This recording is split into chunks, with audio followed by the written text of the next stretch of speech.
আসসালামু আলাইকুম সবাইকে। এইচএসসি 22 ব্যাচ তোমাদের জন্য আমরা যে মেডিকেল অ্যাডমিশন টেস্ট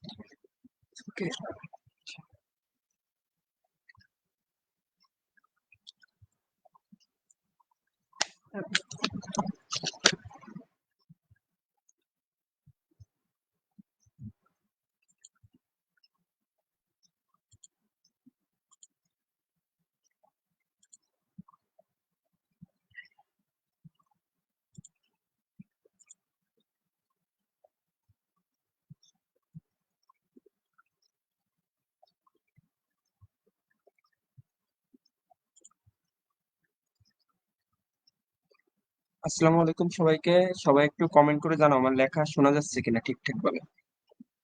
আমার কথা শোনা যাচ্ছে কিনা বা আমার লেখা দেখা যাচ্ছে কিনা একটু কমেন্ট করে জানাও।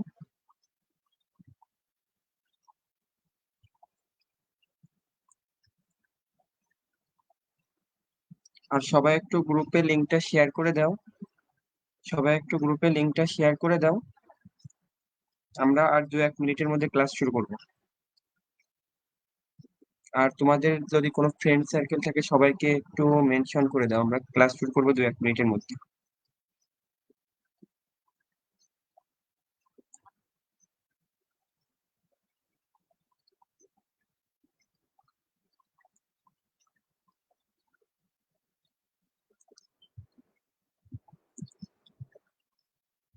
সবাই একটু কমেন্ট করে জানাও যে ঠিকঠাক ভাবে বোঝা যাচ্ছে কিনা, লেখা কথা শোনা যাচ্ছে কিনা, একটু কমেন্ট করে জানাও।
আচ্ছা, আমরা শুরু করি তাহলে। আসসালামু আলাইকুম সবাইকে।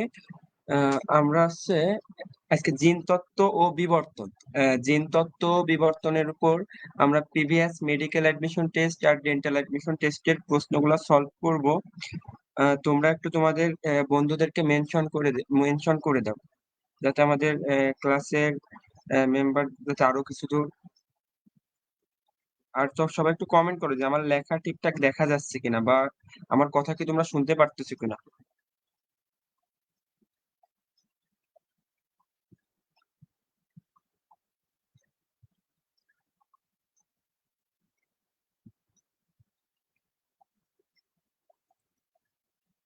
শিফা কমেন্ট করছে, আসসালামু আলাইকুম ভাই। ওয়ালাইকুম আসসালাম। আমার কথা কি ঠিকঠাক শোনা যাচ্ছে? একটু কমেন্ট করো তো সবাই। আসলে আমি বুঝতে পারতেছি না তোমার আমার কথা কি তোমরা ঠিকঠাক ভাবে শুনতে পারতেছো কিনা।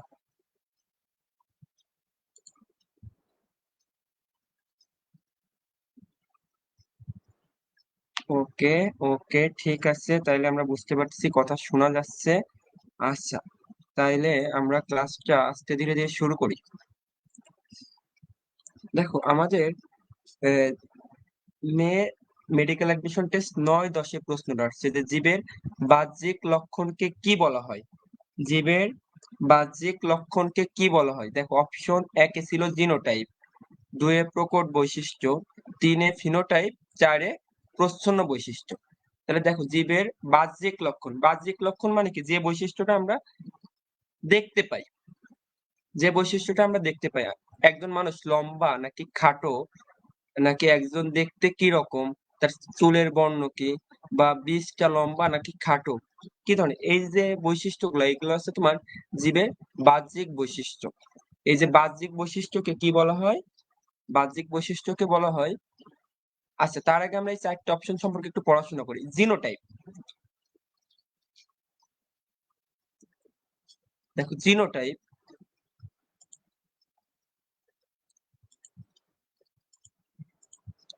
জিনোটাইপ, জিনোটাইপ আছে বাহ্যিক লক্ষণ নিয়ন্ত্রণকারী জিন যুগল। তাহলে জিনোটাইপ, প্রথম অপশন আছে তোমার জিনোটাইপ।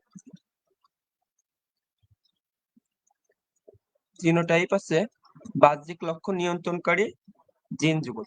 জিনোটাইপ কি বললাম, বাহ্যিক লক্ষণ নিয়ন্ত্রণকারী জিন যুগল, বাহ্যিক লক্ষণ নিয়ন্ত্রণকারী জিন যুগল। তাহলে জিনোটাইপ কাকে বলে বললাম, বাহ্যিক লক্ষণ নিয়ন্ত্রণকারী জিন যুগল, বাহ্যিক লক্ষণ নিয়ন্ত্রণকারী জিন যুগল। তাহলে জিনোটাইপ কি, বাহ্যিক লক্ষণ নিয়ন্ত্রণকারী জিন যুগল, জিন যুগল, বাহ্যিক লক্ষণ নিয়ন্ত্রণকারী জিন যুগল। আর প্রকট বৈশিষ্ট্য, দেখো প্রকট বৈশিষ্ট্য এটা বুঝতে হলে,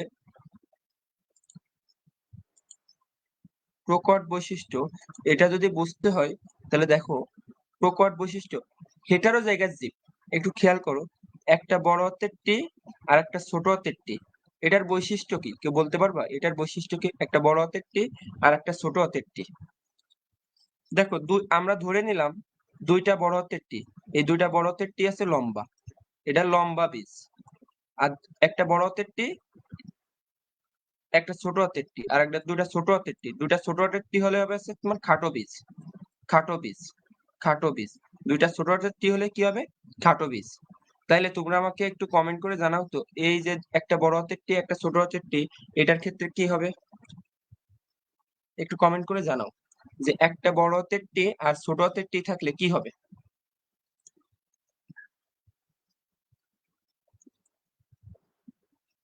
তামিম শরীফ কমেন্ট করছে, ভাইয়া কেমন আছেন? আলহামদুলিল্লাহ ভাইয়া ভালো আছি। খান শাওয়াল আহমেদ কমেন্ট করছে, আসসালামু আলাইকুম ভাইয়া। ওয়ালাইকুম আসসালাম ভাইয়া। আচ্ছা ঠিক আছে, দেখো তাহলে বড়টি আর ছোটটি এটা হলে হবে হচ্ছে তোমার লম্বা, এটার ক্ষেত্রে কি হবে তোমার লম্বা। বাট এটা দেখো, এটা কিন্তু হেটারও জায়গা আছে, হেটারও জায়গা আছে। হোমোজাইগাস কি, হোমোজাইগাস হচ্ছে এটা, অ্যালিল দ্বয় সমপ্রকৃতির, বড় হাতের টি ছোট হাতের টি, এই দুটা কি পরস্পরের অ্যালিল, অ্যালিল সমপ্রকৃতির হলে তাকে আমরা কি বলবো, হোমোজাইগাস, হোমোজাইগাস। তাহলে এই যে হোমোজাইগাস এবং এদের বৈশিষ্ট্য কি দেখো তো, লম্বা। আর দুইটাই ছোট হাতের টি, এটা মানে কি খাটো, এটাও কিন্তু হোমোজাইগাস, দুইটাই ছোট হাতের টি, বাট এটা হেটারোজাইগাস।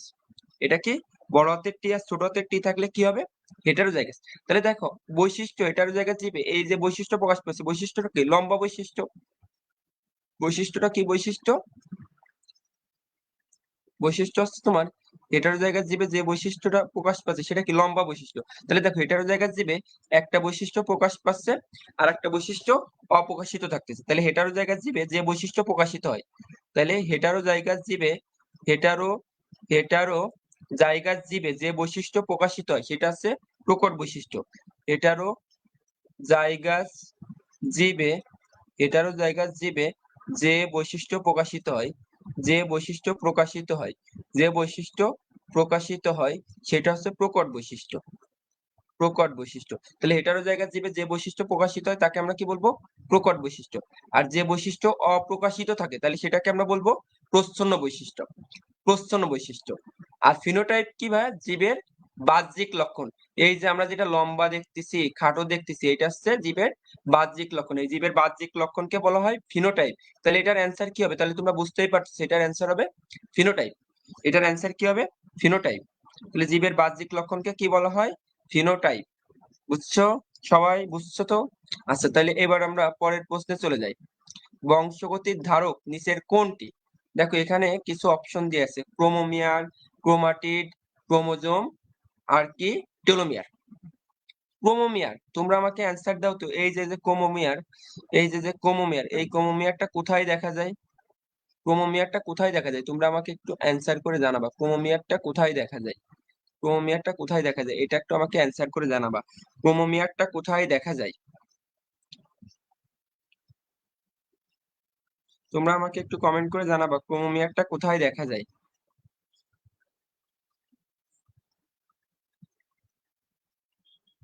রেদওয়ান কমেন্ট করছে লেপটোটিন। হ্যাঁ, এটা দেখা যাচ্ছে তোমার লেপটোটিনে দেখা যায়। কোথায় দেখা যায়? লেপটোটিন। লেপটোটিন মিওসিস একের মিওসিস একের প্রোফেজ এক মিওসিস একের প্রোফেজ মিওসিস একের প্রোফেজ একের লেপটোটিন দশায় দেখা যায় ক্রোমিয়ার। আর ক্রোমাটিড দেখা যায় কোন ধাপে? আমাকে কমেন্ট করে জানাতো ক্রোমাটিড দেখা যায় কোন ধাপে? ক্রোমাটিড দেখা যায় কোন ধাপে?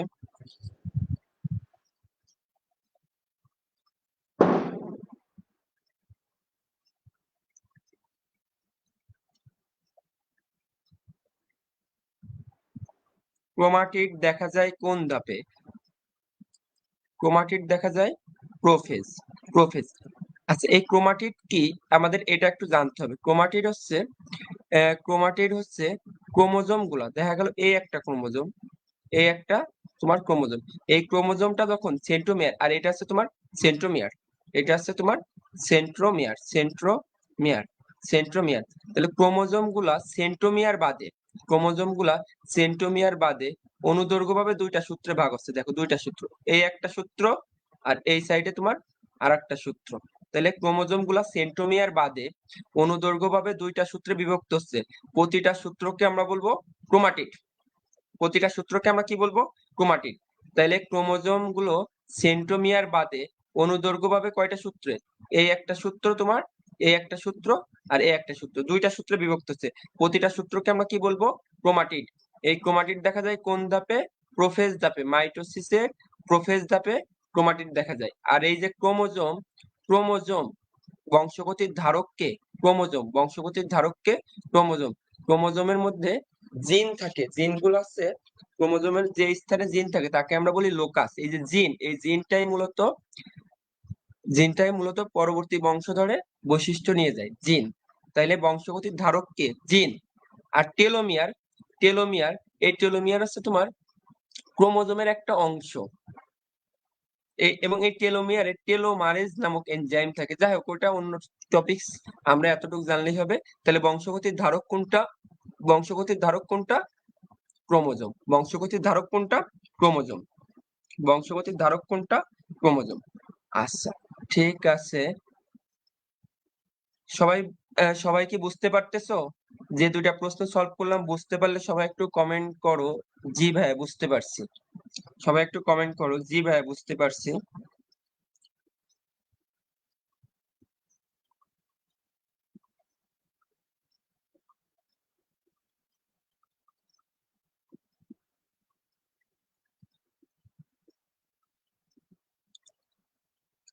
আচ্ছা, ঠিক আছে। তামিম শরীফ কমেন্ট করছে, জি ভাইয়া বুঝছি। ফাহিম কমেন্ট করছে, বুঝতে পারছি। আচ্ছা, ঠিক আছে, তাইলে আমরা পরের প্রশ্নে যাই। দেখো, এই প্রশ্নটা কিন্তু একটু আগে আমরা সলভ করে আসছি। এই প্রশ্নটাই একটু খেয়াল করে দেখো। জীবের জীবের প্রকাশিত লক্ষণকে কি বলা হয়? দেখো, এটা ডেন্টাল 6 সাথে আসছে। জীবের প্রকাশিত লক্ষণকে কি বলা হয়? তোমরা এটার অ্যান্সার দিবা। জীবের প্রকাশিত লক্ষণকে কি বলা হয়? এটার অ্যান্সার দাও। এটার অ্যান্সার দিতে দিতে আমরা একটু অ্যালিল সম্পর্কে পড়ে আসি। Allele, allele, allele.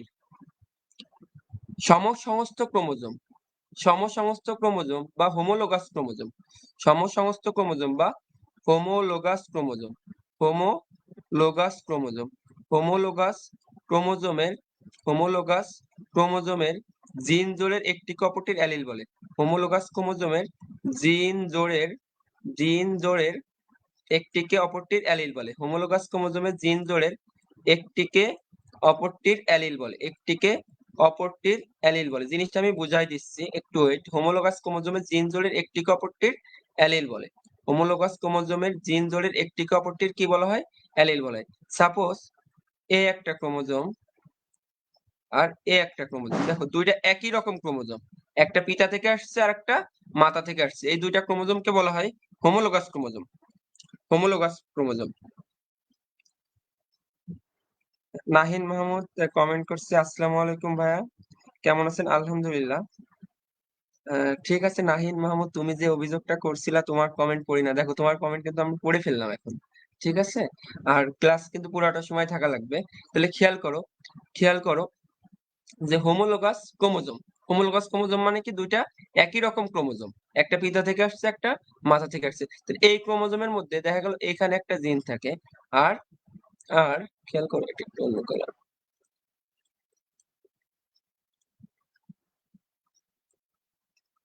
দেখা গেল এই ক্রোমোজোমের এইখানে একটা জিন আছে, এখানে একটা জিন আছে, এখানে একটা জিন আছে। সাপোজ এটা আছে তোমার লম্বা, লম্বা বৈশিষ্ট্যের জন্য দায়ী জিন বড় হাতের টি, আবার এটাও লম্বা বৈশিষ্ট্যের জন্য জিন বড় হাতের টি। এই দুইটাকে আমরা, এই দুইটা জিনকে একটিকে অপরটির অ্যালিল বলবো, এই দুইটা জিনকে একটিকে অপরটির অ্যালিল বলবো। তাহলে হোমোলোগাস ক্রোমোজোমের জিন জোড়ের একটিকে অপরটির আমরা কি বলবো? অ্যালিল। আর এই যে জিন জোড় যে একসাথে থাকে এটাকে বলা হয় অ্যালিলোমর্ফ। এটাকে আমরা কি বলবো? অ্যালিলোমর্ফ। অ্যালিলোমর্ফ, এটাকে আমরা কি বলবো? অ্যালিলোমর্ফ। এই যে জিন জোড় এটা যে একসাথে থাকতেছে এটাকে আমরা কি বলবো? অ্যালিলোমর্ফ। অ্যালিলোমর্ফ। আচ্ছা জিনোটাইপ, জিনোটাইপ কিন্তু আমরা একটু আগে পড়ে আসছি। জিনোটাইপ কি? বাহ্যিক লক্ষণ নিয়ন্ত্রণকারী জিন যুগলকে আমরা কি বলবো? জিনোটাইপ। তাহলে জীবের প্রকাশিত লক্ষণকে কি বলা হয়? ফিনোটাইপ। এটা আমরা অলরেডি আগেই পড়ে আসছি। তাহলে আমরা এখন পরের প্রশ্নে চলে যাই। দেখো এই প্রশ্নটা সলভ করার আগে আমরা কিছু জিনিস পড়বো, কিছু জিনিস পড়বো। একটু উপরের দিকে যাই, আমি কিছু জিনিস পড়ে আসি। দেখো মেন্ডেল, আমরা একটু মেন্ডেল সম্পর্কে পড়ে আসবো। দেখো জিন তত্ত্বের জনক, জিন তত্ত্বের জনককে গ্রেগর জোহান মেন্ডেল। জিন তত্ত্বের জনককে গ্রেগর জোহান মেন্ডেল। ইনি অস্ট্রিয়ার অধিবাসী ছিল। ইনি কোথাকার অধিবাসী ছিল? অস্ট্রিয়ার অধিবাসী ছিল। তাহলে গ্রেগর জোহান মেন্ডেল ইনি অস্ট্রিয়ার অধিবাসী ছিল। ইনার বাবা একজন কৃষক ছিল, ইনি কিন্তু পড়াশোনা ঠিকঠাক ভাবে কন্টিনিউ করতে পারে নাই। এই জন্য তার ইচ্ছা ছিল অনেক বিজ্ঞানী হওয়ার বা চিকিৎসক হওয়ার, কিন্তু ইনি সেই স্বপ্ন পূরণ করতে পারেন নাই। পরে তিনি 7 বছর ধরে মটরশুঁটি নিয়ে গবেষণা করছে। কয় বছর ধরে নিয়ে মটরশুঁটি গবেষণা করছে? 7 বছর ধরে, 7 জোড়া বিপরীত বৈশিষ্ট্য নিয়ে। তাহলে কি বললাম আমি? ইনি 7 বছর ধরে মটরশুঁটি নিয়ে গবেষণা করছে, 7 জোড়া বিপরীত বৈশিষ্ট্য নিয়ে গবেষণা করছে, 7 জোড়া বিপরীত বৈশিষ্ট্য নিয়ে গবেষণা করছে, 7 জোড়া বিপরীত বৈশিষ্ট্য নিয়ে গবেষণা করছে, 7 জোড়া বিপরীত বৈশিষ্ট্য নিয়ে গবেষণা করছে। 7 বছর ধরে তিনি মটরশুঁটি এবং মটরশুঁটির 7 জোড়া বিপরীত বৈশিষ্ট্য নিয়ে গবেষণা করছে। 7 জোড়া, 7 জোড়া, 7 জোড়া বিপরীত বৈশিষ্ট্য নিয়ে সে গবেষণা করছে। আর 34 প্রকরণের মটরশুঁটি, 34 প্রকরণের মটরশুঁটি। তাহলে 7 বছর ধরে 7 জোড়া বিপরীত বৈশিষ্ট্য, 34 প্রকরণের মটরশুঁটি নিয়ে গবেষণা করে সে দুইটা সূত্র দেয়। কয়টা সূত্র দেয়? দুইটা।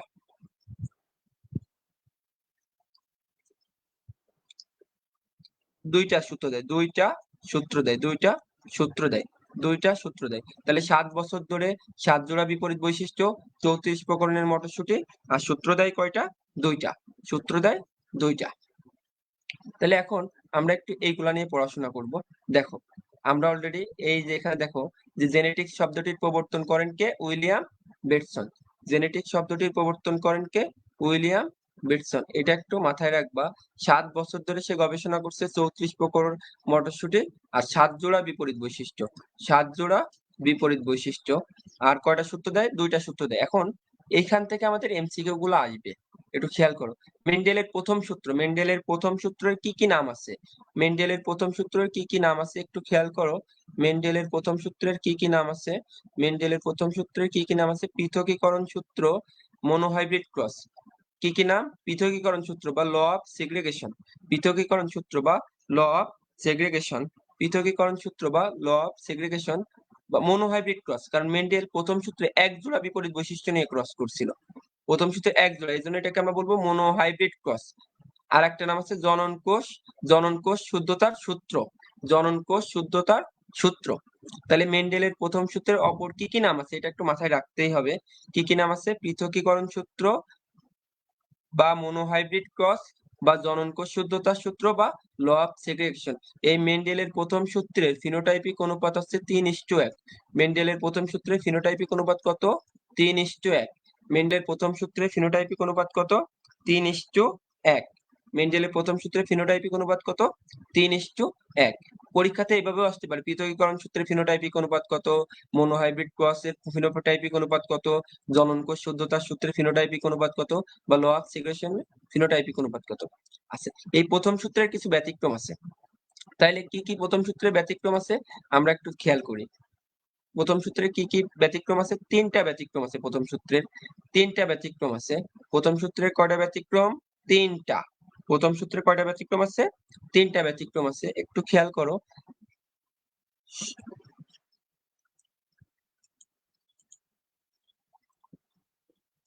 তিনটা ব্যতিক্রম আছে। সমপ্রকটতা, সমপ্রকটতা, সমপ্রকটতা, অসম্পূর্ণ প্রকটতা, সমপ্রকটতা, অসম্পূর্ণ প্রকটতা, অসম্পূর্ণ প্রকটতা, আর মারণ জিন বা লিথাল জিন। মারণ জিন বা লিথাল জিন, মারণ জিন বা লিথাল জিন, মারণ জিন বা লিথাল জিন। তাহলে সমপ্রকটতা, অসম্পূর্ণ প্রকটতা, মারণ জিন বা লিথাল জিন। আচ্ছা, এগুলো এখানে লেখাই আছে। তাহলে প্রথম সূত্রে কি কি ব্যতিক্রম আছে একটু খেয়াল করো। অসম্পূর্ণ প্রকটতা, সমপ্রকটতা, আর মারণ জিন বা লিথাল জিন, মারণ জিন বা লিথাল জিন। তাহলে অসম্পূর্ণ প্রকটতার ফিনোটাইপিক অনুপাত কত? 1:2:1। অসম্পূর্ণ প্রকটতার ফিনোটাইপিক অনুপাত কত? 1:2:1। সমপ্রকটতার ফিনোটাইপিক অনুপাত কত? 1:2:1। এগুলো জানতেই হবে, এমসিকিউর জন্য খুবই খুবই গুরুত্বপূর্ণ। লিথাল জিনের ফিনোটাইপিক অনুপাত কত? 2:1। লিথাল জিনের ফিনোটাইপিক অনুপাত কত? 2:1। তাহলে অসম্পূর্ণ প্রকটতা 1:2:1, সমপ্রকটতা 1:2:1, লিথাল জিন বা মারণ জিন 2:1, লিথাল জিন বা মারণ জিন 2:1। এবার আসি মেন্ডেলের দ্বিতীয় সূত্র। মেন্ডেলের দ্বিতীয় সূত্রের অপর নাম তুমি যে কোনো একটা মনে রাখবা। এটা যদি মনে রাখো তাহলে এটা মনে রাখার কোনো দরকার নেই, এটা একটু জাস্ট রিডিং দিয়ে রাখবা যে মেন্ডেলের দ্বিতীয় সূত্রের অপর নাম কি কি। স্বাধীনভাবে মিলনের সূত্র বা ডাই হাইব্রিড ক্রস বা দ্বি-লক্ষণ সংকরণ। স্বাধীন মানে কি? ইন্ডিপেন্ডেন্ট। তাহলে ল অফ ইন্ডিপেন্ডেন্ট অ্যাসর্টমেন্ট। তাহলে এর অনুপাত কত? দ্বিতীয় সূত্রের অনুপাত হচ্ছে 9:3:3:1। 9:3:3:1। দ্বিতীয় সূত্রে কিছু ব্যতিক্রম আছে, দুইটা ব্যতিক্রম। একটা আছে পরিপূরক জিন। পরিপূরক জিন এর অনুপাত বা কমপ্লিমেন্ট জিন এর অনুপাত হচ্ছে 9:7।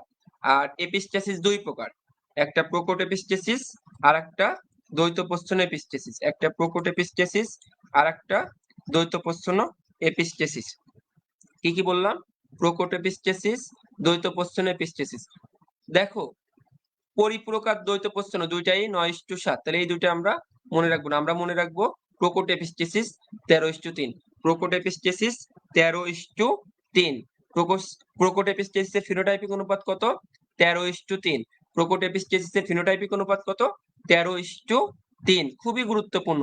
প্রোকট এপিস্টেসিসের ফিনোটাইপিক অনুপাত কত? 13:3। এখন তোমরা আমাকে জিজ্ঞেস করবো, হয় এপিস্টেসিস কি? এপিস্টেসিস কি? আচ্ছা, তোমরা একটু কমেন্ট করতে থাকো, কমেন্ট করতে থাকো যে মারণ জিন বা লিথাল জিনের ফিনোটাইপিক অনুপাত কত, এটা একটু কমেন্ট করো। মারণ জিন বা লিথাল জিনের ফিনোটাইপিক অনুপাত কত, এটা একটু কমেন্ট করো সবাই। মারণ জিন বা লিথাল জিনের ফিনোটাইপিক অনুপাত কত, এটা একটু কমেন্ট করো। আমি এপিস্টেসিসটা বুঝাচ্ছি।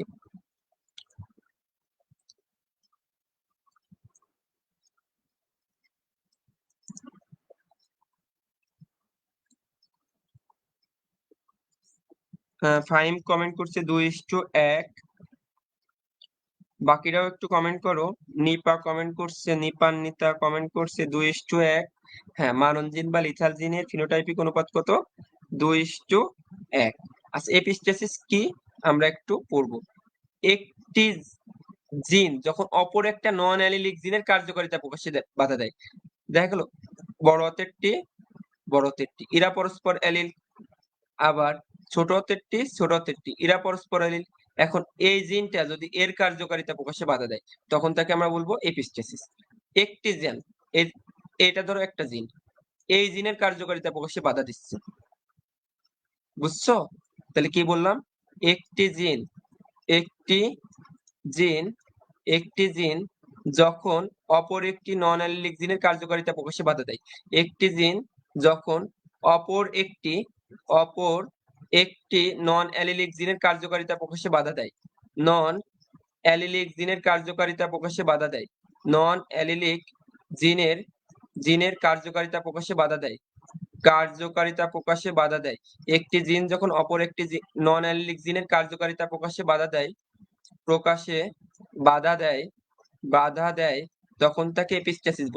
তখন তাকে এপিস্টেসিস বলে। একটি জিন যখন অপর একটি নন অ্যালিলিক জিনের কার্যকারিতা প্রকাশে বাধা দেয় তখন তাকে আমরা কি বলবো? এপিস্টেসিস। তাহলে তোমরা বুঝতেই পারতেছো এখানে ছোট হাতের টিটা বাধা দিচ্ছে আর বড় হাতের টিটা বাধা পাচ্ছে। তাইলে এখানে দুইটা কথা, যে জিন বাধা দেয়, তাহলে আমরা দুইটা কথা বুঝলাম, যে জিন বাধা দেয়, সেই জিনটার নাম কি, আর যে জিন বাধা পায় সেই জিনটার নাম কি? কেউ বলতে পারবা? বলতে পারলে কমেন্ট করো। তাহলে যে জিন বাধা দেয় আর যে জিন বাধা পায়, যে জিন বাধা দেয় আর যে জিন বাধা পায়, খুবই গুরুত্বপূর্ণ। এটা কিন্তু কয়েকবার মেডিকেলে আসছে, একটু অ্যান্সার করো।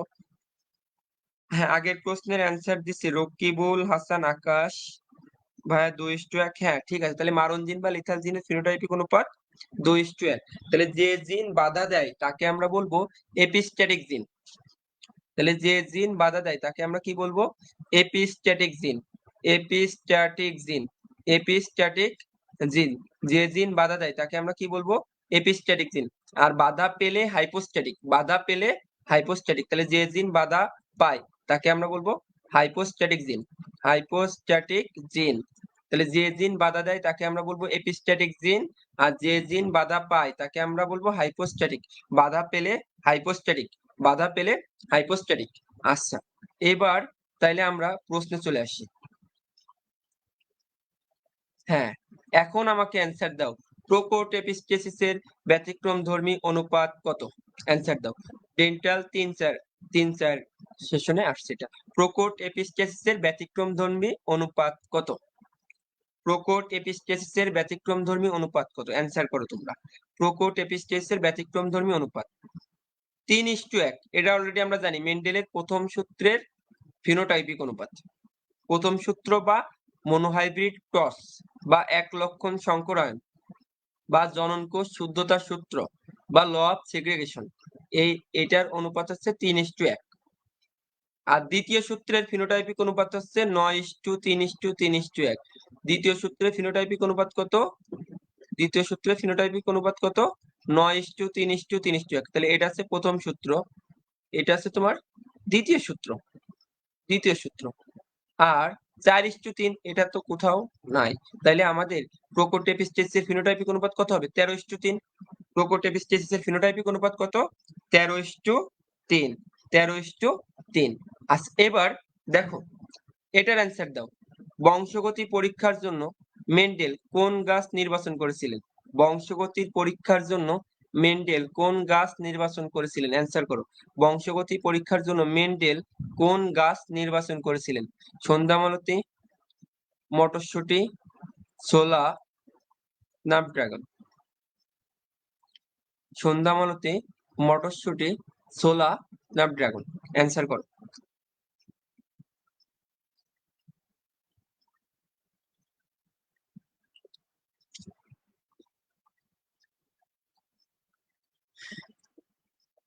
দেখো সন্ধ্যামালতী নিয়ে, সন্ধ্যামালতীর লাল ফুল আর সাদা ফুল, সন্ধ্যামালতীর লাল ফুল আর সাদা ফুল মিলে ক্রস করলে F1 জনুতে হয় RW। এটা হয় তোমার গোলাপি ফুল। তাহলে সন্ধ্যামালতীর এটা হচ্ছে মেন্ডেলের অসম্পূর্ণ প্রকটতার উদাহরণ। মেন্ডেলের সূত্রে ব্যতিক্রমের কোনটার উদাহরণ? অসম্পূর্ণ প্রকটতা। সন্ধ্যামালতীর লাল ফুল আর সাদা ফুল নিলে কি হয়? গোলাপি। দেখো লাল, পিতা লাল, মাতা সাদা, কিন্তু তারা কেউই বৈশিষ্ট্য প্রকাশ করতে পারে না F1 জনুতে তারা কেউই বৈশিষ্ট্য প্রকাশ করতে পারে নাই। এই জন্য এটাকে আমরা বলছি কি? অসম্পূর্ণ প্রকটতা। এই অসম্পূর্ণ প্রকটতা ফিনোটাইপিক অনুপাত হচ্ছে 1:2:1। আর মেন্ডেল বংশগতি পরীক্ষার জন্য কি নিছিল? মটরশুঁটি। এরও বিভিন্ন কারণ আছে, কারণ মটরশুঁটি আছে তোমার এক বর্ষজীবী। মটরশুঁটি এক বর্ষজীবী। তুমি চিন্তা করো, মটরশুঁটি যদি বহু বর্ষজীবী হতো, তাহলে কি মেন্ডেল এই পরীক্ষার ফলাফল দিতে পারতো? পারতো না। কারণ আহ, কারণ বহু বর্ষজীবী হলে সেই মটরশুঁটি গাছ সম্পূর্ণ হইতে বা সেখান থেকে ফল বা বীজের কালার এগুলা অনেক সময় সাপেক্ষ লাগতো। এই জন্য মেন্ডেল বংশগতির পরীক্ষার জন্য কোন গাছ নির্বাচন করছিল? মটরশুঁটি। তাহলে এটাই তোমার এটার অ্যান্সার। আচ্ছা, এখন আমরা পরের প্রশ্নে চলে যাই। তোমরা আমাকে এটার অ্যান্সার দিবা। নিচের কোন কি দ্বৈত প্রচ্ছন্ন এপিস্টেসিসের অনুপাত? এটার অ্যান্সার দাও। নিচের কোনটি দ্বৈত প্রচ্ছন্ন এপিস্টেসিসের অনুপাত? এটার একটু অ্যান্সার দাও। নিচের কোনটি দ্বৈত প্রচ্ছন্ন এপিস্টেসিসের অনুপাত? মেডিকেল অ্যাডমিশন টেস্ট 8-9 এর প্রশ্ন। অ্যান্সার দাও। নিচের কোনটি দ্বৈত প্রচ্ছন্ন এপিস্টেসিসের অনুপাত?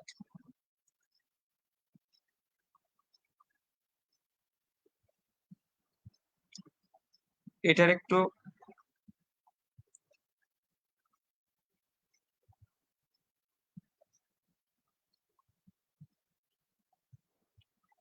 অ্যান্সার করো। দ্বৈত প্রচ্ছন্ন এপিস্টেসিসের অনুপাত কত? একজন মাত্র কমেন্ট করছে, শশী কমেন্ট করছে বি নাম্বার 9:7। 9:7। তাহলে দেখো 13:3 কিসের অনুপাত? এটা একটু কমেন্ট করে জানাও। এটা খুবই খুবই গুরুত্বপূর্ণ। 13:3 এটা কিসের অনুপাত? 13:3 এটা কিসের অনুপাত? একটু কমেন্ট করে জানাও। 13:3 13:3 এটা কিসের অনুপাত?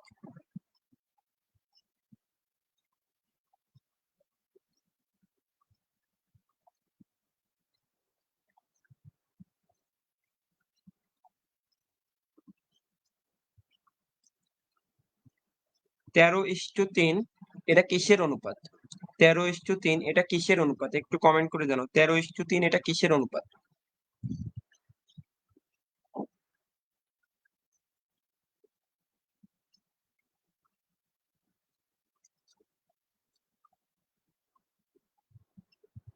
আচ্ছা, এই 13:3 হচ্ছে প্রকট প্রকট এপিস্টেসিসের অনুপাত।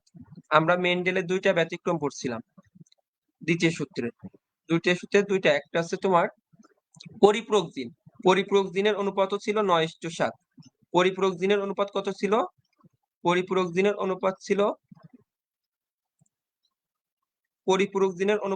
9:7।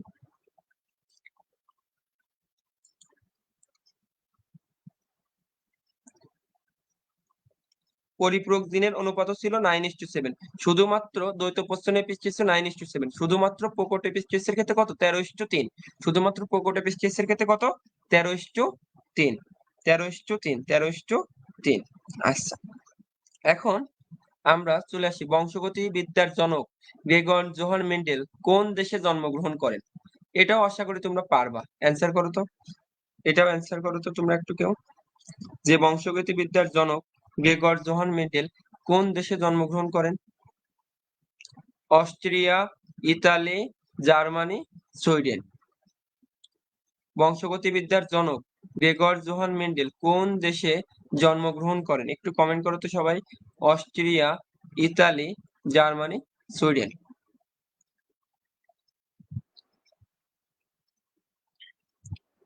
আচ্ছা, এটার অ্যান্সারও হবে তোমার অস্ট্রিয়াতে। আমরা এটা প্রথমেই পড়াই ফেলছি। বংশগতিবিদ্যার জনক গ্রেগর জোহান মেন্ডেল কোন দেশে জন্মগ্রহণ করেন? অস্ট্রিয়াতে। আচ্ছা, খেয়াল করো। এবার আসি লিথাল জিন বা মারণ জিন। দেখো, লিথাল জিন বা মারণ জিন, যে জিনের প্রভাবে জীবের মৃত্যু ঘটে তাকে আমরা বলবো লিথাল জিন বা মারণ জিন। যে জিনের প্রভাবে জীবের মৃত্যু ঘটে তাকে আমরা কি বলবো? লিথাল জিন বা মারণ জিন।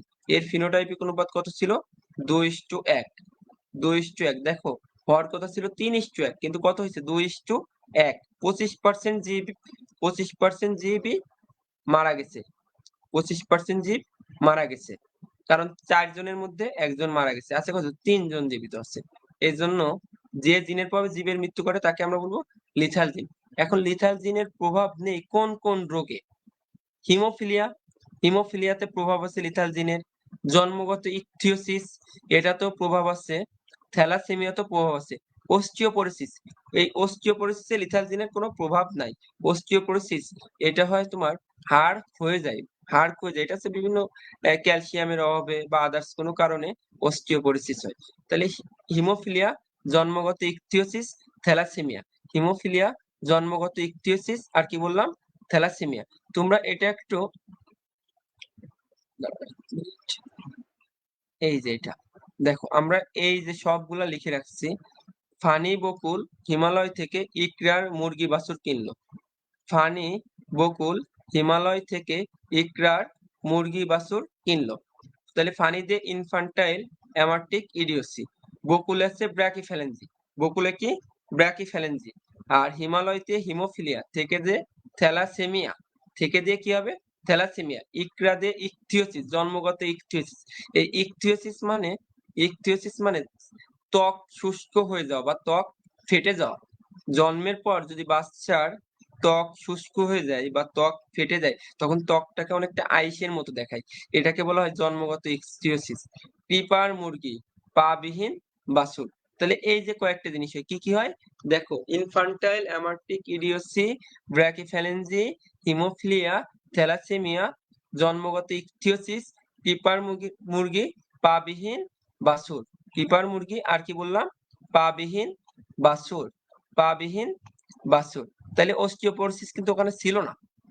এখন আসি পরের প্রশ্ন, কোনটা দ্বৈত প্রচ্ছন্ন এপিস্টেসিসের অনুপাত? একটু আগে আমরা পড়ায় আসছি, এটার অ্যান্সার দাও তো তোমরা। নিচের কোনটি দ্বৈত প্রচ্ছন্ন এপিস্টেসিসের উদাহরণ? অ্যান্সার করো তো তোমরা এটা। নিচের কোনটি দ্বৈত প্রচ্ছন্ন এপিস্টেসিসের উদাহরণ? এটার একটু অ্যান্সার করো, নিচের কোনটা দ্বৈত প্রচ্ছন্ন এপিস্টেসিসের উদাহরণ?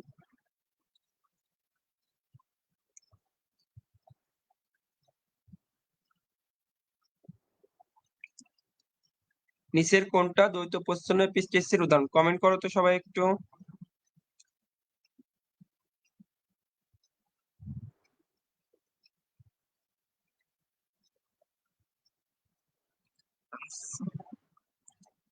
আচ্ছা, ফাইম কমেন্ট করছে এ, রেদন কমেন্ট করছে এ, সবাই এ কমেন্ট করছে। কিভাবে এ হয় আমাকে, আমি তো এটাই বুঝলাম না। 7:9 কেমনে হয়? হর তো কত 9:7। দ্বৈত প্রচ্ছন্ন এপিস্টেসিসের অনুপাত আমরা কত পড়ে আসছি, 9:7, 9:7। তাহলে দ্বৈত প্রচ্ছন্ন এপিস্টেসিসের অনুপাত কত, 9:7। আমরা দ্বিতীয় সূত্রে ব্যতিক্রমের মধ্যে পড়ছিলাম পরিপূরক, পরিপূরক, পরিপূরক জিন 9:7। দ্বৈত প্রচ্ছন্ন এপিস্টেসিস 9:7। শুধুমাত্র প্রোকট এপিস্টেসিসের ক্ষেত্রে ছিল 13:3। এই যে প্রোকট এপিস্টেসিস, এই প্রোকট এপিস্টেসিসের অনুপাত কত, 13:3। প্রোকট এপিস্টেসিসের অনুপাত কত, 13:3। প্রোকট এপিস্টেসিসের অনুপাত কত, 13:3। আচ্ছা ঠিক আছে, সমস্যা নেই, আমরা তাহলে পরের প্রশ্নে চলে যাই। আচ্ছা, নিচের কোন বৈশিষ্ট্য পলিজিন দ্বারা নিয়ন্ত্রিত হয় না? কোন বৈশিষ্ট্য পলিজিন দ্বারা নিয়ন্ত্রিত হয় না? পলিজিন, দেখো আমরা জানি যে মেন্ডেলের সূত্র অনুযায়ী একটা বৈশিষ্ট্য প্রকাশের জন্য দুইটা জিন লাগে। একটা বৈশিষ্ট্য প্রকাশের জন্য কয়টা জিন লাগে? একটা বৈশিষ্ট্য প্রকাশের জন্য দুইটা জিন, দুইটা জিন। বাট একটা বৈশিষ্ট্য প্রকাশের জন্য যদি একাধিক জিন লাগে, তখন তাকে আমরা বলবো পলিজিন। একাধিক, একটা বৈশিষ্ট্য প্রকাশের জন্য যদি একাধিক জিন লাগে, তখন তাকে আমরা কি বলবো, পলিজিন। এই যে পলিজিন, এর এই পলিজিন নিয়ন্ত্রণ করে আমাদের যে উচ্চতা, মানুষের উচ্চতা, মানুষের উচ্চতা, মানুষের চোখের বর্ণ, খুব মনোযোগ দিয়ে শোনো, মানুষের উচ্চতা, চোখের বর্ণ, ত্বকের বর্ণ, চোখের বর্ণ, ত্বকের বর্ণ, মানুষের আচরণ, মানুষের বুদ্ধিমত্তা, এগুলো সব পলিজিন দ্বারা নিয়ন্ত্রিত হয়। কি কি বললাম দেখো, মানুষের উচ্চতা, মানুষের উচ্চতা, মানুষের উচ্চতা, তারপরে মানুষের চোখের বর্ণ, মানুষের ত্বকের বর্ণ, মানুষের বুদ্ধিমত্তা, মানুষের আচরণ, গম বা ভুট্টার দানার রং, গম বা ভুট্টার দানার রং, গম বা ভুট্টার দানার রং, গাভীর দুধের পরিমাণ, এগুলা সব কে নিয়ন্ত্রণ করে, পলিজিন। দেখো তাহলে উচ্চতা আমরা বললাম, ত্বকের বর্ণ বললাম, বুদ্ধিমত্তা বললাম, তাহলে অ্যান্সার হবে কি, আকৃতি। এই আকৃতি পলিজিন দ্বারা নিয়ন্ত্রিত হয় না। এবং পলিজিনের অনুপাত, পলিজিনের ক্ষেত্রে অনুপাত কত? 1:4:6:4:1, 1:4:6:4:1। পলিজিনের ক্ষেত্রে অনুপাত কত? 1:4:6:4:1, 1:4:6:4:1। ঠিক আছে, আমরা পরের প্রশ্নে চলে যাই। দেখো, খুবই গুরুত্বপূর্ণ। প্রথম শঙ্কর পুরুষের সাথে প্রচ্ছন্ন বা প্রকট বংশধরের ক্রস, মানে আমি একটু বুঝাচ্ছি। বড় হাতের টি, বড় হাতের টি, ছোট হাতের টি, ছোট হাতের টি। এটা হচ্ছে তোমার লম্বা, এইটা হচ্ছে লম্বা, আর এটা হচ্ছে খাটো। এদের মধ্যে আমরা ক্রস করলাম, বড়টি ছোটটি, এটা হচ্ছে লম্বা। তাহলে দেখো, এটা এফ অঞ্জন, এফ অঞ্জনের সাথে প্রচ্ছন্ন বা প্রকট, মানে এইটা আবার এইটা, এদের মধ্যে ক্রসকে আমরা বলবো ব্যাক ক্রস। কি বলবো আমরা? Back cross. মনোহাইব্রিড ক্রস, এটা তো আমরা জানি। এক জোড়া বিপরীত বৈশিষ্ট্যের মধ্যে ক্রসকে আমরা বলতেছি মনোহাইব্রিড ক্রস। এক জোড়া বিপরীত, এটা হচ্ছে প্রথম সূত্র। এক জোড়া বিপরীত বৈশিষ্ট্যের মধ্যে ক্রসকে আমরা কি বলতেছি? Monohybrid cross. এবং এর অনুপাত কত ছিল? 3:1। এক জোড়া বিপরীত বৈশিষ্ট্যের মধ্যে ক্রসকে আমরা বলবো মনোহাইব্রিড ক্রস। ডাইহাইব্রিড ক্রস হচ্ছে, ডাই মানে দুই, তাহলে দুই জোড়া বিপরীত বৈশিষ্ট্যের মধ্যে ক্রস। দুই জোড়া বিপরীত বৈশিষ্ট্যের মধ্যে ক্রস, দুই জোড়া বিপরীত বৈশিষ্ট্যের মধ্যে ক্রস, দুই জোড়া বিপরীত বৈশিষ্ট্যের মধ্যে ক্রস, দুই জোড়া বিপরীত বৈশিষ্ট্যের মধ্যে ক্রসকে আমরা বলতেছি ডাইহাইব্রিড ক্রস। এবং এর ক্ষেত্রে অনুপাত হচ্ছে 9:3:3:1, 9:3:3:1। ডাইহাইব্রিড ক্রস, এটা হচ্ছে মেন্ডেলের দ্বিতীয় সূত্র, এর অনুপাত 9:3:3:1। ব্যাক ক্রস অলরেডি আমরা পড়লাম। তাহলে টেস্ট ক্রস কি? এটা খুবই একটু মনে রাখতে হবে এবং এটা বুঝতে হবে, একটু খেয়াল করো। এফ অঞ্জনু, এই যে এফ অঞ্জনু, আমরা কিন্তু এখন বলতেছি টেস্ট ক্রস কি, একটু খেয়াল করো, খুবই গুরুত্বপূর্ণ। এটা একটু অন্য কালার দিয়ে করে দাঁড়াও। আচ্ছা, হ্যাঁ, দেখো, এই যে এফ অঞ্জনু, এই এফ অঞ্জনু হোমোজাইগাস নাকি হেটারোজাইগাস? হোমোজাইগাস নাকি হেটারোজাইগাস? এফ অঞ্জনু হোমোজাইগাস নাকি হেটারোজাইগাস, এটা জানার জন্য, হেটারোজাইগাস, এটা জানার জন্য, এটা জানার জন্য আমরা এটার সাথে মাতৃবংশীয় প্রচ্ছন্নজীবের সাথে ক্রস করব। মাতৃবংশীয় প্রচ্ছন্নজীবের সাথে আমরা ক্রস করব। তাহলে এফ অঞ্চনু হোমোজাইগাস নাকি হেটারোজাইগাস, এটা জানার জন্য মাতৃবংশীয় প্রচ্ছন্নজীবের ক্রসকে আমরা কি বলবো? Test cross. টেস্ট মানে পরীক্ষা করতেছি আমরা যে এফ অঞ্চনু হোমোজাইগাস নাকি হেটারোজাইগাস, এটা জানার জন্য মাতৃবংশীয় প্রচ্ছন্নজীবের ক্রসকে আমরা কি বলবো? আমরা কি বলবো? Test cross. এখন তোমরা আমাকে অ্যানসার দিবা, কেউ টেস্ট ক্রসের ফিনোটাইপিক অনুপাত কত? এটা একটু কেউ আমাকে অ্যানসার দিতে পারো। টেস্ট ক্রসের ফিনোটাইপিক অনুপাত কত? টেস্ট ক্রসের ফিনোটাইপিক অনুপাত কত? টেস্ট ক্রসের ফিনোটাইপিক অনুপাত কত? এটা একটু তোমরা কেউ আমাকে কমেন্ট করে জানাতে পারো। টেস্ট ক্রসের ফিনোটাইপিক অনুপাত কত?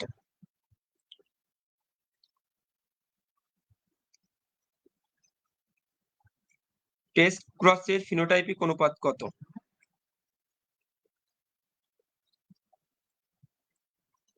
আচ্ছা, না পারলেও সমস্যা না, আমি করে দেখাচ্ছি। দেখো, এ পঞ্চম বড় হাতের টি, ছোট হাতের টি, আর এখানে এখানে মাতৃবংশীয় প্রচ্ছন্নজীব কি? দুটা ছোট হাতের টি, দুটা ছোট হাতের টি। এদের মধ্যে আমরা এখন ক্রস করব। দেখো, বড়টি ছোটটি অবশ্যই লম্বা, বড়টি ছোটটি এটাও লম্বা, ছোটটি ছোটটি এটা কি হবে? খাটো, ছোটটি ছোটটি এটাও খাটো। তাহলে এই দুটো আছে তোমার লম্বা, আর এই দুটা খাটো। তাইলে তাইলে টেস্ট ক্রসের ফিনোটাইপিক অনুপাত কত? 1:1, কারণ দুইটা লম্বা দুইটা খাটো, মানে 1:1। তাহলে টেস্ট ক্রসের ফিনোটাইপিক অনুপাত কত? 1:1। টেস্ট ক্রসের ফিনোটাইপিক অনুপাত কত? 1:1। টেস্ট ক্রসের ফিনোটাইপিক অনুপাত কত? 1:1। আচ্ছা, এরপরে খেয়াল করো, প্রকট এপিস্টেসিসের ডেন্টাল অ্যাডমিশন টেস্ট 3-4 আসছে। দেখো, এটা কিন্তু অলরেডি আমি পড়াই ফেলছি। প্রকট এপিস্টেসিসের ব্যতিক্রমধর্মী অনুপাত কত? প্রকট এপিস্টেসিসের ব্যতিক্রমধর্মী অনুপাত কত? এটা 3:1। এটা মেন্ডেলের প্রথম সূত্রের অনুপাত বা মনোহাইব্রিড ক্রসের অনুপাত। 9:3:3:1, এটা মেন্ডেলের দ্বিতীয় সূত্রের ফিনোটাইপিক অনুপাত। আর 4:3, এটা তো নাই, তাহলে অ্যান্সার কি হবে? 13:3, কারণ মেন্ডেলের যে ব্যতিক্রম, এই ব্যতিক্রম থেকে অনুপাত আসবেই। তোমার ঢাকা ভার্সিটি বলো, বিভিন্ন ভার্সিটির এক্সাম বলো, বিভিন্ন মেডিকেল অ্যাডমিশন বলো, বা তোমাদের যে সামনে যে ইন্টার পরীক্ষা আছে, এই অনুপাত থেকে তোমার এমসিকিউ আসবেই, ধরে রাখো। তাহলে প্রকট এপিস্টেসের ক্ষেত্রে অনুপাত কত হবে? 13:3। 13:3, বাদ বাকি দুইটা দ্বিতীয় সূত্রের অনুপাত কত? 9:7। 9:7, বাদ বাকি দুইটা কি ছিল?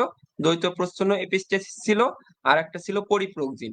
দ্বৈত প্রচ্ছন্ন এপিস্টেসিস আর কি ছিল? পরিপূরক জিন। দ্বৈত প্রচ্ছন্ন এপিস্টেসিস আর পরিপূরক জিনের ক্ষেত্রে অনুপাত কত ছিল? 9:7। 9:7। আচ্ছা, এবার খেয়াল করো, জিন তত্ত্বের জন্য কোনটি সঠিক না? ডেন্টাল 5-6 আসছে, এত বড় প্রশ্ন রিসেন্ট মেডিকেল গুলোতে আসে না, তারপরে যেহেতু আসছে আমি একটু পড়াই দিব। খেয়াল করো, কোন জীবে একটি নির্দিষ্ট বৈশিষ্ট্য নিয়ন্ত্রণকারী অ্যালিল যদি অসম প্রকৃতির হয়, পড়াই ফেলছি কিন্তু অলরেডি, তখন তাকে আমরা বলবো হেটারোজাইগাস জীব। অ্যালিল অসম প্রকৃতির হলে তাকে আমরা কি বলবো? হেটারোজাইগাস জীব। আর সম প্রকৃতির হলে আমরা বলবো হোমোজাইগাস জীব। এবারে খেয়াল করো 3 নাম্বার অপশন। 3 নাম্বার অপশন, লক্ষণ নিয়ন্ত্রণকারী জিন যুগলকে আমরা বলবো জিনোটাইপ।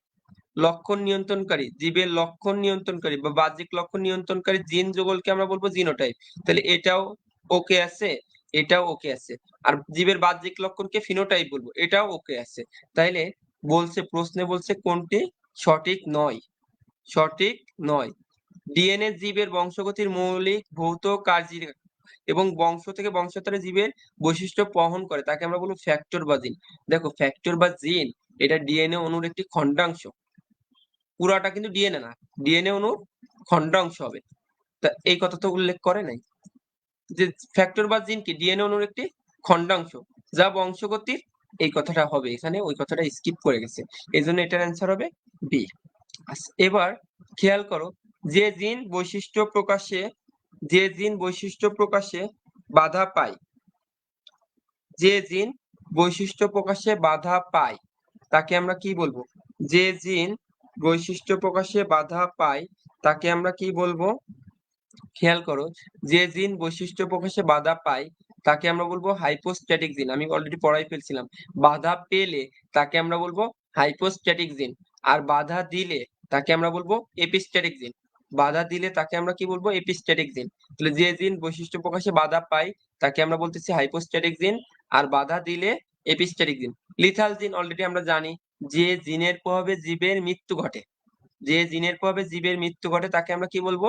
লিথাল জিন। আর লিথাল জিনের ক্ষেত্রে অনুপাত কত ছিল তোমরা অলরেডি জানো, লিথাল জিনের ক্ষেত্রে অনুপাত ছিল 2:1। আর কমপ্লিমেন্টারি জিন বা পরিপূরক জিন, পরিপূরক জিন, পরিপূরক, কমপ্লিমেন্টারি মানে কি? পরিপূরক জিন, এই পরিপূরক জিনের অনুপাত ছিল হচ্ছে 9:7। এটা দ্বিতীয় সূত্রের একটা ব্যতিক্রম, দ্বিতীয় সূত্রের একটা ব্যতিক্রম। আচ্ছা, এখন দেখো আবারও সেম প্রশ্ন, যে জিনটি, খেয়াল করো, যে জিনটি অপর জিনের বৈশিষ্ট্য প্রকাশে বাধা দান করে সে জিনকে আমরা কি বলবো? সে জিনকে আমরা কি বলবো? বাধা দেয়, বাধা দিলে তাকে আমরা কি বলবো? তাকে আমরা বলবো এপিস্ট্যাটিক জিন। এপিস্ট্যাটিক জিন। তাহলে যে জিন অপর জিনের বৈশিষ্ট্য প্রকাশে বাধা দান করে তাকে আমরা কি বলবো? এপিস্ট্যাটিক জিন। পরিপূরক জিন তো হবে না, পরিপূরক জিনের ক্ষেত্রে অনুপাত 9:7, এটা আমরা অলরেডি পড়ে ফেলছি। লিথাল জিন কি? এটাও আমরা জানি। হাইপোস্ট্যাটিক জিন, হাইপোস্ট্যাটিক জিন যে জিন বৈশিষ্ট্য প্রকাশে বাধা পায়, বাধা পায়, বাধা পেলে হাইপোস্ট্যাটিক জিন, বাধা পেলে কি হবে? হাইপোস্ট্যাটিক জিন। যে জিন বৈশিষ্ট্য প্রকাশে বাধা পায় তাকে আমরা কি বলবো? হাইপোস্ট্যাটিক জিন, হাইপোস্ট্যাটিক জিন। আচ্ছা, তাইলে আমাদের মোটামুটি আমার আজকে এই পর্যন্তই প্ল্যান ছিল। তোমরা একটু কমেন্ট করে জানাবা আজকে ক্লাসটা কেমন লাগলো, একটু কমেন্ট করে জানাবা। তাইলে আমরা নেক্সট থেকেও আমরা কি এইভাবে কোশ্চেন সলভ ক্লাস কি কন্টিনিউ করব কিনা, এটা তোমাদের রেসপন্সের উপর ডিপেন্ড করতেছে। আর যদি তোমাদের রেসপন্স ভালো থাকে তাহলে আমি তোমাদের যে বোর্ডের এমসিকিউ গুলো আছে, বোর্ডের এমসিকিউ অন শর্ট এমসিকিউ ক্লাসগুলো আমি নিব। তোমরা একটু কমেন্ট করে জানাবা, বা কমেন্ট করে জানাবা ক্লাসগুলো কেমন লাগলো, বা আমাকে মেসেঞ্জারে নক দিয়ে জানালেও হবে যে ক্লাস কেমন লাগলো। আর সবাই ভালোভাবে পড়াশোনা করো, তোমাদের সামনে পরীক্ষা, তোমাদের সবার জন্য শুভকামনা থাকবে, আর আমরা তোমাদের সাথেই আছি। যে কোনো সমস্যায় আমরা তোমাদের সবসময় পাশে আছি, শুধু একটু জানাইতে হবে তোমাদের কি কি সমস্যা আছে পড়াশোনায়। আর সবসময় পাশেই থাকবো ইনশাল্লাহ। ওকে, ধন্যবাদ সবাইকে। আসসালামু আলাইকুম।